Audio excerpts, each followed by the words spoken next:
Welcome to Atlas Press Metals and episode 3 of the PM Blend. I'm Mark Powell, Regional Sales Manager here at Atlas. And to my right, Joe Pfingstler, Technical Sales Manager. And we're happy to be along with you on our third episode. Listen, if you're someone who watched our first 2 episodes, thank you for coming back. If this is your first episode and you like it, we'd certainly love to have you go back and watch our first episode, which was on compaction and tooling. And then episode 2, we covered sintering. Today, Joe, we're going to talk about a hot topic here, something we really enjoy, which is conversion parts. But before we do, Joe, sweet shirt. Hey, I like yours too. Nice. You chose well today. Yeah, twinning today. All right. Enough. Enough is enough. Let's get on with it. Let's convert. Yeah. So, let's just talk about, Joe, what is a powdered metal conversion? Well, conversion's a pretty basic thing. It's something we do quite often here. It's when you're taking a different metal forming or different product forming technology and making a PM part out of that. That could consist of taking a stamping or a casting or a plastic part or even a subassembly that a customer may have, and making the alterations to it to make it readily producible in our process. Okay. So, and oftentimes when myself or maybe some of the other sales guys are out, we're looking for these conversions. What are some of the reasons why customers might be interested in converting? Maybe what are those advantages to a conversion part? Well, there's obviously a number of them, and you and I both know that one of the first things that a customer is going to look for is, can I get it for less? So there's a dollar value involved in it. Sure. But the primary things that you and I, when we've been traveling together, as well as the other guys, look for when is a customer having a problem or they have a situation where they want to be able to do something better. So in all processes of making a part, it all has its advantages and disadvantages. Well, what we're trying to look for is, does a customer have a problem or an opportunity in a certain application where they're not quite getting what they want? So, for instance, if it is the case of the stamping, they want to use the edge features for like on a gear form or a cam form. The stamping creates the shear. It doesn't give them a nice clean edge. Right. Our process can give them that. So our process isn't a fix in an elimination of all other metal forming processes or product forming processes. It's just another thing that we can give them as an opportunity to make their product better and possibly more cost effective. Okay. All right. So, when we look at a part for a possible conversion, what are we looking at? What helps determine if it's going to be a good fit for a conversion? Well, there are a number of things, and chime in if I miss any of them, because you and I have been through a number of these. Right. But first off is the general shape and function of the part. Does it lend itself to being able to be ejected from the tool and formed in the tool? That's one of the first stages. Another thing that we look for is, does the material and the needs of the customer fit our product that we can provide? And another area beyond that then is, can we give that customer an improvement of some kind over what they've got? You can convert a lot of things. It doesn't necessarily mean we're the best process to do that. Sometimes we have to go through the process of quoting it and working out the details of that in order to come up with that answer for the customer. But that is something we do consider. In the end, what we're trying to do is help. And that's what our driving push is when we're trying to do those conversions. Can we help the customer make something better? Mm-hmm. Yeah, and with our process, we have, the ability to be very repeatable in the process. So, right.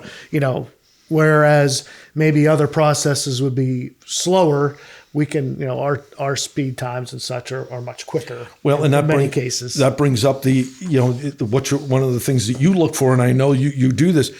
What's the volume of the part? Right. Technically, we don't have any minimums that we require on a part, but from a practical standpoint, if that product really isn't over a couple thousand pieces into tens of thousands of pieces, we then get into the circumstance, can the customer justify the conversion time, the validation time, and the tooling costs that relate to that. And so all of those things come into play as to what we look for as to, is it a good application? Right. And really what we like to do as salespeople is once we come in and we, introduce ourselves, we'd love to walk the line, right, Joe? Yep. And see what parts do you have there on that line that might be a possible conversion. Right. Right. Along with that, when you're walking the line, the other thing we do is watch how the stack up occurs. Right. Because, a lot of times people will go, well, I have this part, and that part may be something we can produce. But in a lot of instances, a customer is going to take and stack up 2 or 3 parts into their assembly. And once it goes together, it never comes back apart again. That's when, we look at going, can we make the whole stack up rather than just the individual part? They're probably making the individual parts that way because the process they're using, whether it be stamping, machining, whatever, that's the easy way of doing that and in the most practical way of doing it. But the fact that we can stack up and make some longer components, sometimes we're able to integrate and tie them all together and make them as a single component as opposed to just individual pieces. Cuts out the number of SKUs that a customer has to deal with. Yeah. And again, in the end, possibly more cost effective. Correct. So Joe, understanding the part function and how that part is assembled on the customer's line, how important is that? Kind of talk us through that. Well, that is something that's important to us when we're making the review of that, because what sometimes gets forgotten is the need to understand how a customer is going to put something together. Our product, just like every other process, has its strengths and weaknesses.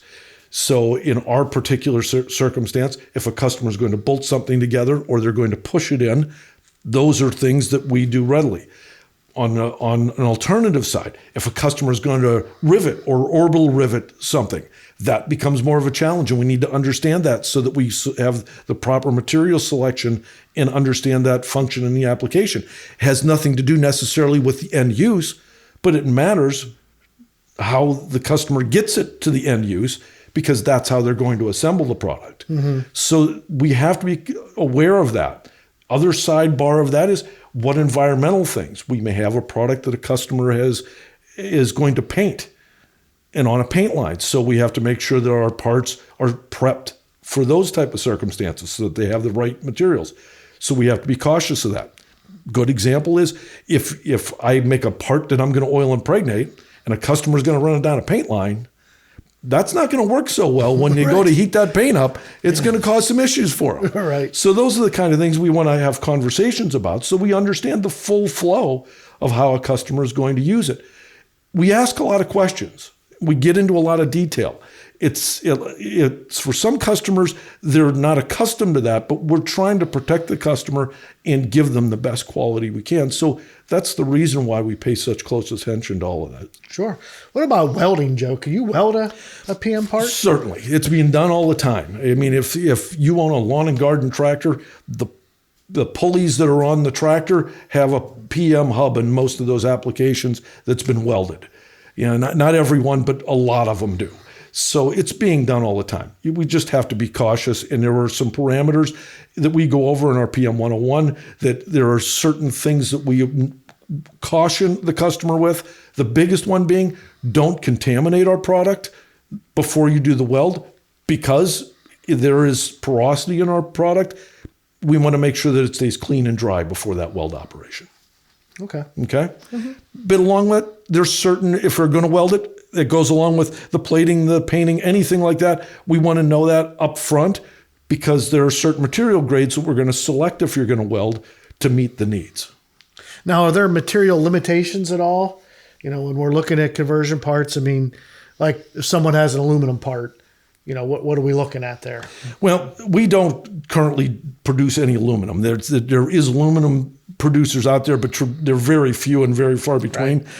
So traditionally what we'll do in those cases is try to find an alternative, an iron that we plate, a a brass or a bronze if need be, or stainless steel is a potential conversion that we go with. Those circumstances all pop into play, and it really is those, again, that goes back to we have the conversations with the customer of what works best for them.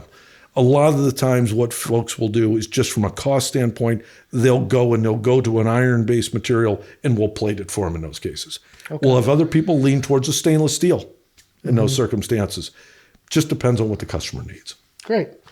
Well, as we mentioned earlier, our team thrives on looking at conversion parts. It's something that our engineering group really enjoys. So if you're interested in knowing if your part's a possible conversion, please reach out to us, reach out to myself, reach out to Joe. You can find us on our website or contact us through our socials. Thank you again for watching episode 3 of the PM Blend.